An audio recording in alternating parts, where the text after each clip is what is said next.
আজ হুগলির রিষড়া পৌরসভার ভাতৃ সংঘের মাঠে আয়োজিত হল চন্দননগর পুলিশ কমিশনারেটের ফুটবল প্রতিযোগিতা।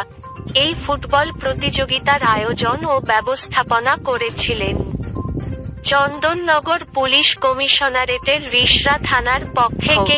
প্রতিযোগিতায় অংশগ্রহণ করে মোট ৮টি হুগলি জেলার ফুটবল ক্লাবে দল। চূড়ান্ত পর্যায়ের ফুটবল প্রতিযোগিতায় চ্যাম্পিয়ন হয় রিষড়া স্পোর্টিং ক্লাব। এদিন এই ফুটবল প্রতিযোগিতার আয়োজন প্রসঙ্গে হুগলির চন্দননগর পুলিশ কমিশনারেটের ডিসিপি এবং হুগলির রিষড়া পৌরসভার পৌর প্রধান বিজয় সাগর মিশ্র জানান। হুগলির রিষড়া থেকে প্রবীর বসুর রিপোর্ট।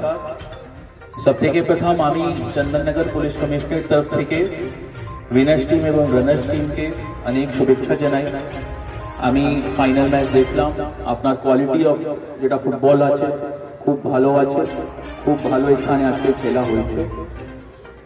চন্দননগর পুলিশ কমিশনারেট আম মানুষদের সঙ্গে ভালো সম্পর্ক রাখার জন্য অনেক ইনিশিয়েটিভ নিচ্ছে। খেলা is one of the initiative.